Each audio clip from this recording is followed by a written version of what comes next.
Good afternoon, I'm Sheriff Tim Pounds. On November the 27th, we received a 911 call. We responded to the call. The call come from 3206 Vicky Lane. But before we got to Vicky Lane, we was routed to the marathon at Stewart Mill in Central Church. Once we arrived, 3 people in the car. We observed that a young female within the vehicle appeared to have been shot. All the witnesses in the car, they told us the shooting took place at 3206 Vicky Lane. We responded to Vicky Lane, and that's where the investigation really started. Once we got to Vicky Lane, we determined,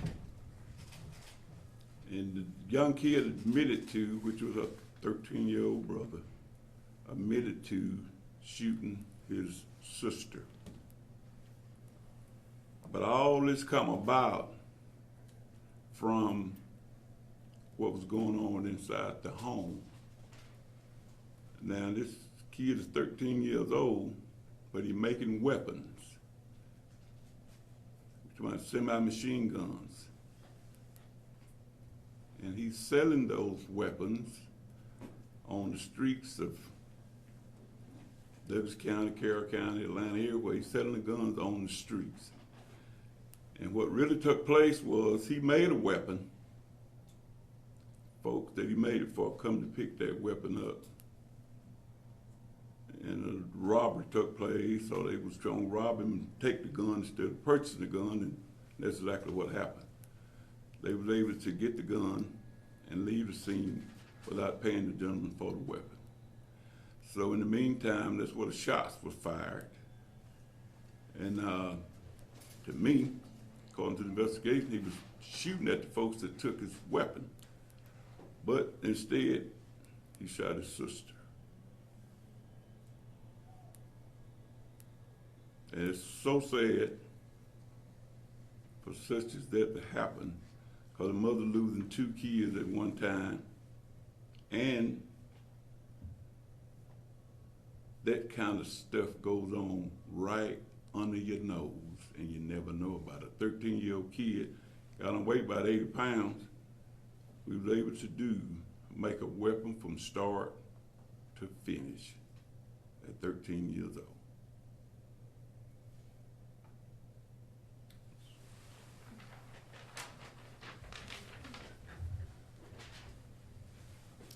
Good afternoon.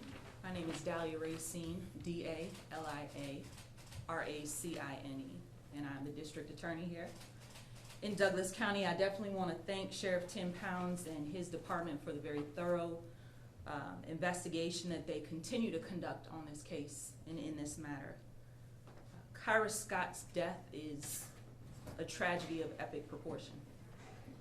It's an unspeakable loss for her family.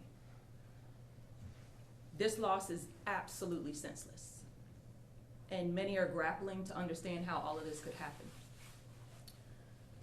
We in Douglas County are a community that is in need of healing. Our village has failed to protect our youth.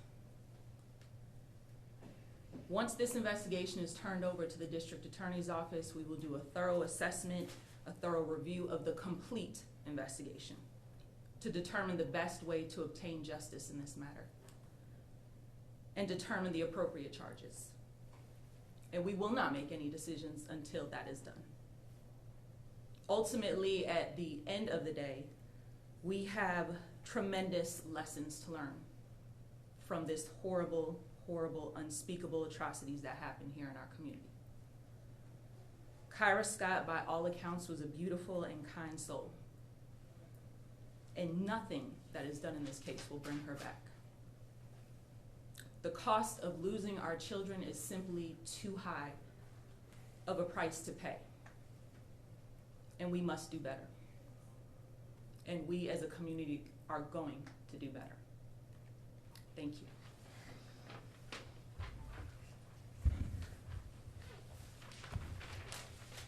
Sheriff, can you tell us about the 19-year-old that was arrested? Yes, ma'am. 19-year-old that was arrested, MacArthur, he was one of the ones that came to receive the weapon that was made. And him and his partner the one left with the weapon. I'm sorry, sir, did you say he and his partner left with the weapon? Yes, ma'am. So is there still someone outstanding that we're looking for? Third person we all definitely got interest in. There is a third person. Now, the 13-year-old brother, will he be charged as an adult? The 13-year-old brother. Will it be a charge of the, that's gonna be in the hands of the DA. Now, currently, they are facing charges. Is that not, I mean, is that just for the time being, and those charges could change, ma'am, or? Any charges that are initially brought on by law enforcement are reviewed by the DA's office to make ultimate charging decisions, how we move forward.